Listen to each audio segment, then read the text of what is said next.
अक्सर 30s की उम्र में ना एक इंसान अकेला पड़ जाता है, लोनलीनेस आ जाती है। उस अकेलेपन को जड़ से कैसे ख़त्म करना है और वो आता क्यों है, दोनों आज आपको बताऊंगा। अगर आप 30s में हो या 40s में हो तो इस पूरी बात को सुनना, एकदम से आपके मेंटल स्टेट पे फ़र्क आ जाएगा। क्योंकि आप मानते नहीं भी हो तो भी आप कहीं ना कहीं अकेला महसूस करते हो। आपके 30s में ना लोग अचानक से पराये हो जाते हैं।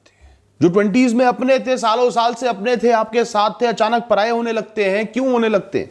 किसी की शादी हो गई और शादी होते ही उसका पूरा जीवन अपने पति या पत्नी के चारों तरफ घूमने लगा। हनीमून फॉर लाइफ में चले गए। वो कोई बुरी बात नहीं है, पर आपसे दूर हो गए। 10-15 साल बाद उन्हें एहसास होगा, पर कोई बात नहीं, छोड़ते हैं।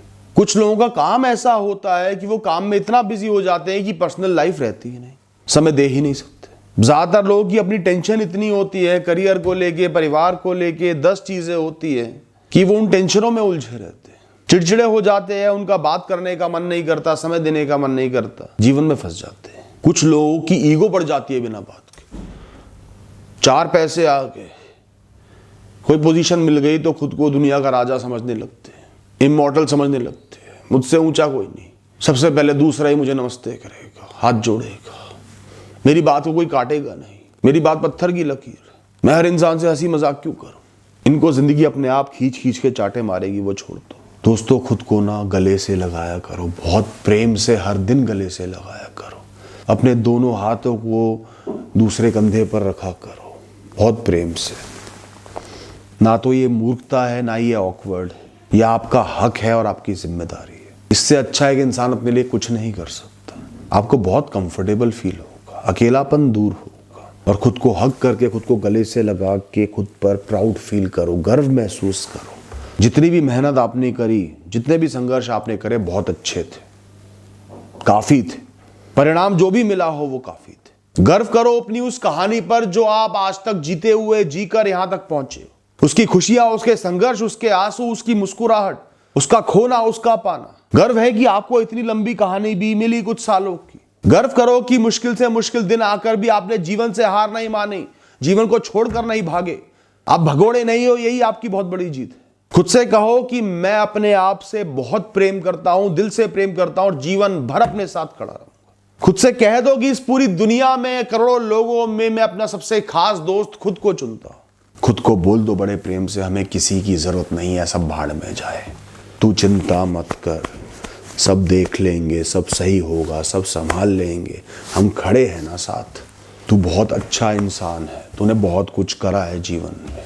हर दिन ये काम जरूर करना दोस्तों, ये आपकी मानसिक खुशहाली को, मनोबल को आसमान पर ले जाएगा। अब अकेला महसूस नहीं करोगे। और इस दुनिया की खासियत ही यही है, हर बुराई अच्छाई को जन्म देती है। ये सब आपके साथ इसलिए ही होता है, ये अकेलापन इसलिए आपको खाता है ताकि आप उससे जुड़ पाओ जो सबसे खास है, जिसको हमेशा इग्नोर करते आए हो, जो हमेशा से आपका साथ दे रहा है, वो हो आप खुद। इस दुनिया में सबसे मुश्किल काम है खुद को चुनना। तो जब तक जीवन आपको मजबूर नहीं कर देगा, आप खुद को कभी नहीं चुनोगे। डिल्यूजन में जीते रहोगे, अंधेपन में जीते रहोगे, लोगों के सहारे जीते रहोगे।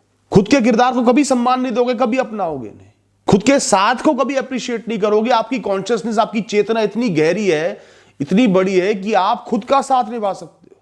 जो दूसरे लोग आपके जीवन में किरदार निभा सकते हैं, वो खुद के लिए निभा सकते हैं।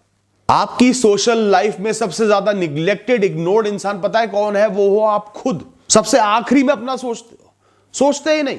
और ऐसा इसलिए होता है क्योंकि आप तो हमेशा खुद के साथ हो। आप खुद से भाग तो सकते नहीं, खुद को छोड़ के जा तो सकते नहीं। आपके अंदर थ्रेट का भाव तो है नहीं, डर तो है ही नहीं खोने का। ये तो हमेशा साथ रहेगा ही। आपको खुद को इंप्रेस करे नहीं रखना, खुद को वैल्यू दिखाने ही नहीं।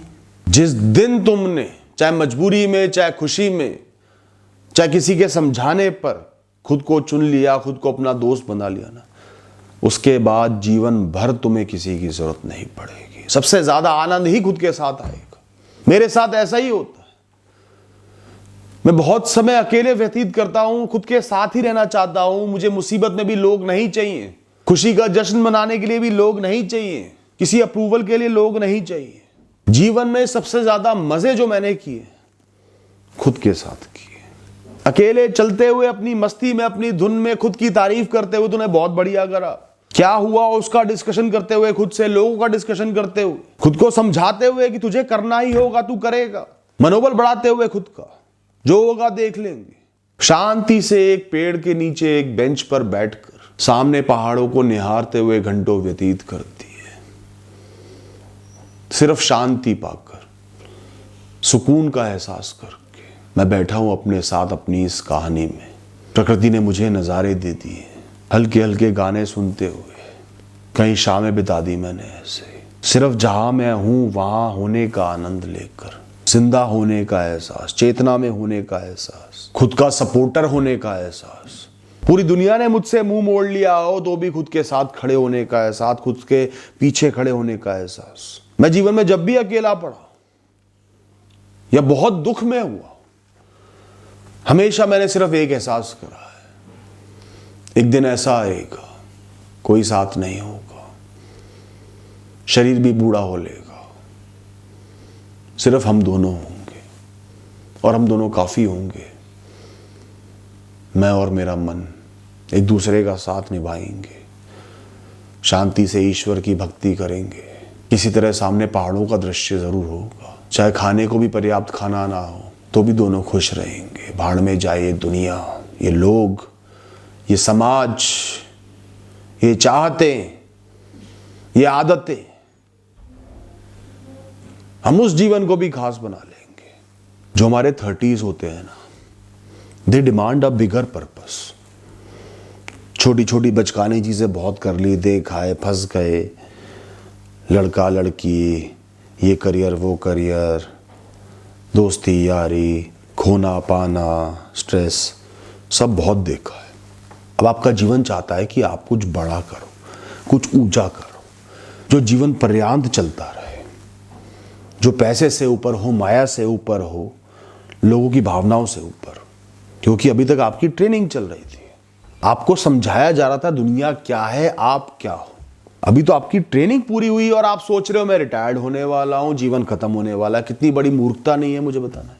सोचो, एक फौजी की ट्रेनिंग हुई, 2 साल कठिन ट्रेनिंग हुई, अब वो तैयार है दुश्मन से लड़ने के लिए, मुश्किल जगहों पर रहने के लिए, और वो कह रहा है मैं तो अब रिटायर्ड हो गया हूं, बहुत देख लिया मैंने। यही हम कर रहे हैं। अब जीवन उब गया है वो छोटी मोटी टुच्ची चीजों से, उसको बड़े मकसद चाहिए, प्रकृति से जोड़ने वाले मकसद चाहिए।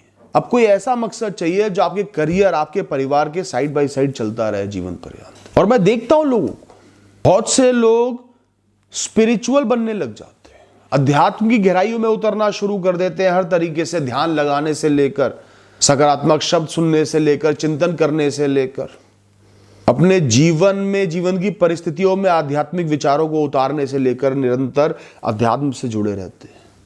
वो जीवन का मकसद चंद क्षणों की भूख से ऊपर बना लेते, चंद क्षणों की इच्छा से, काम इच्छा से ऊंचा बना लेते। वो शांत हो जाते हैं और शांति और आनंद की तरफ आगे बढ़ते रहते हैं। मैंने लोगों को 30s में, 40s में, 50s में खूब ट्रैवलिंग करते देखा है। बाइकिंग ग्रुप्स ज्वाइन कर लिए, ट्रैवल ग्रुप्स ज्वाइन कर लिए, व्लॉगिंग कर रहे हैं, ब्लॉगिंग कर रहे हैं। मैंने लोगों को अपने जीवन को पूर्ण तरीके से बदलते देखा है कि अब मुझे एक तेज जीवन, तनाव वाला जीवन नहीं जीना, मुझे तो शांति का जीवन जीना है। पहाड़ों पर जाकर हर दिन की दिनचर्या का एक एक क्षण का आनंद लेना है, प्रकृति का आनंद लेना है। लोग सब कुछ छोड़ के पहाड़ों में, दूर गांव में जाकर सेटल हो गए, वहां खेती कर रहे हैं, शांति से जी रहे हैं। उन्हें और कुछ नहीं चाहिए, उन्हें अपना मकसद मिल गया, जीवन पा लिया, खुशी पा ली। असली जीवन तो वो लोग जिएंगे क्योंकि वो शुरू से चाहते ही वही थे, यहां तो फंसे हुए थे। और एहसास होने के बाद वो फंसे नहीं रहे। लोगों का जो पैशन है, जो करियर है, उसके बारे में सोशल मीडिया में बोलना शुरू कर दिया, टीचिंग करना शुरू कर दिया, लोगों को पढ़ाना शुरू कर दिया। लोगों ने पार्ट टाइम बिजनेस शुरू कर दी, सिर्फ अपनी क्रिएटिविटी को दिखाने के लिए, अपने शौक के लिए। किसी ने फिटनेस को अपना लाइफ लॉन्ग गोल बना लिया। मैं एक बार एक 55 साल के आदमी से मिला था, वो 40 से कम का लगता था। मैं मान ही नहीं सकता कि वो 55 साल का, इतना फिट। उसके जीवन का मकसद ही था मैं हमेशा फिट रहूंगा। कई लोग योग में घुस जाते हैं, योग की बहुत सारी क्रियाएं सीख लेते हैं, प्रैक्टिस करते हैं, सोशल मीडिया पे अकाउंट बनाकर लोगों को सिखाते हैं। बहुत कुछ किया जा सकता है। कई लोगों का बिल्कुल सिंपल गोल होता है, हर हफ्ते जैसी छुट्टी मिले एक नए मंदिर में चले जाना है, अपने देश में अलग अलग प्राचीन पुरातन मंदिरों को एक्सप्लोर करना है। बड़ी छुट्टी मिल गई तो कहीं दूर चले गए। तीर्थ का शौक भी बहुत बड़ा शौक है, और ये आज नहीं, मैं सालों पहले देखता था। एक इंसान ने पूरे जीवन सिर्फ संघर्ष करे, कभी कुछ खास नहीं पाया, सिर्फ घर चला पाया। 40 का होते उसके अंदर एक सुध आ गई, एक इच्छा जागृत हो गई कि मुझे सारे तीर्थ करने हैं, बार बार करने, अपना ज्यादातर समय जितना ईश्वर मुमकिन करे तीर्थों पर बिताना। जब भी छुट्टी होती शांति से दूर प्रकृति के बीच में तीर्थ पे चले जाता। सब कुछ वहां सस्ता होता, छोटा सा कमरा लेता, 10-10 दिन 15 दिन वहां रहता परिवार के साथ। सिंपल खाना घर में दोनों मियाँ बीवी पकाते खाते, हर दिन ईश्वर के दर्शन करते, प्रकृति में शांति से बैठते।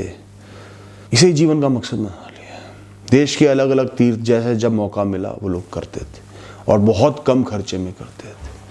बसों में, ट्रेनों में जाते थे, बिना एसी वाली बसों में, बिना एसी वाली ट्रेनों में जाते थे, पर आनंद पूरा लेते थे। किसी आध्यात्मिक गुरु को, किसी एक विचारक को ज्वाइन कर लो, उसके विचारों को अपनाओ अपने हर दिन में, अपने माइंड को डेवलप करो, आध्यात्मिक प्रगति करो, फिलोसॉफिकल उन्नति करो। और अकेला महसूस करते हो तो एक पालतू जानवर ले आओ, अडॉप्ट करना, जिसका कोई ना हो उसके तुम हो, उसकी बहुत अच्छे से देखभाल कर लो। जहां तुमने कोई भी एक ऐसा मकसद बना लिया, मैं लिख कर देता हूं, तुम्हारा अकेलापन दूर हो जाएगा। उसके बाद तुम्हें लोग भी मिलेंगे, मकसद भी मिलेगा, तुम खाली नहीं रहोगे, तुम एंगेज भी रहोगे, दिमाग को पर्पस मिल जाएगा, अकेलेपन का, खालीपन का भाव महसूस नहीं होगा। मैं एक मिडिल एज हाउसवाइफ को जानता हूं जिसने एक भजन मंडली शुरू कर दी। घर के पास एक बहुत छोटा सा मंदिर था, डेली शाम को वहां पर जाती, भजन गाती, जो इंस्ट्रूमेंट होते हैं उनको बजाती, मंजीरे होते हैं जो भी होते। धीरे धीरे लेडीज बढ़ती गई और एक मंडली बन गई। ढोलक, मंजीरे, तरह तरह के इंस्ट्रूमेंट के साथ भजन गाती, नाचती। फिर अलग अलग मंदिरों में जाने लगी, लोग बुलाने लगे। शुरुआत उसने अकेले करी थी, इच्छा उसकी थी, भीड़ बढ़ती चली गई, कारवा बनता चला गया। अपना मकसद ना खुद बना, खुद के लिए, खुद की सोच से, खुद की इच्छा से। अपने अंदर की ऊर्जा का सम्मान करो, कितनी ऊर्जा है मुझ में। इस ऊर्जा के दम पर आप हजारों दिए रोशन कर सकते हैं। जो लोग बिल्कुल अकेले रहते हैं ना, मैं उनको रेकमेंड करूंगा, पैसे के लिए नहीं, बिजनेस की तरह नहीं, पर आप व्लॉगिंग या ब्लॉगिंग शुरू करो, सिर्फ दुनिया से, लोगों से, सोसाइटी से जुड़ने के लिए, खुद को एक्सप्रेस करने के लिए, अनफिल्टर्ड। उसके लिए चाहे तो आप जनरली अपने लाइफ के, अपने विचारों के बारे में करना शुरू कर दो, कहाँ कहाँ आप जा रहे हो, कैसे दिन व्यतीत करते हो, या फिर कोई फील्ड पकड़ो जिसमें आपको इंटरेस्ट था शुरू से, बहुत अच्छे से कुछ कर लेते थे, उसको और सीखो, और समय दो, और ट्रेनिंग लो, पढ़ो, उसके बारे में प्रैक्टिस करो, ग्रो करो, फिर उसके विचारक बनो, लोगों से विचार साझा करो। चाहे पॉलिटिकल बिलीफ ही क्यों ना हो। हमारे देश में लगभग हर इंसान पॉलिटिकल है, बहुत स्ट्रांग ओपिनियंस रखता है, पॉलिटिकल चर्चाएं सबको पसंद है, पर सूखी नहीं, अनपढ़ों वाली नहीं, पढ़ी लिखी, तार्किक, समझदार चर्चाएं करो। Everybody in our nation is a political analyst. तो पॉलिटिक्स को बहुत क्लोजली फॉलो करो, फैक्ट्स को फॉलो करो, हिस्ट्री को फॉलो करो, फिर चर्चाएं करो। जब आप तर्क दोगे, लोग गाली देंगे, बड़ा आनंद आएगा, उनकी कमजोरी महसूस होगी, बेबसी महसूस होगी जो उनकी गालियों में निकलेगी। अंत में यही कहूंगा, जीवन भर व्यस्त रहो, उससे बड़ी कोई मस्ती नहीं। चाहे काम हो, चाहे पैशन हो, पार्ट टाइम कुछ हो, इंटरेस्ट हो, क्रिएटिविटी हो, दिनचर्या के काम हो, मस्ती हो, व्यस्त रहो, खाली मत रहो दोस्तों। Thank you and all the best.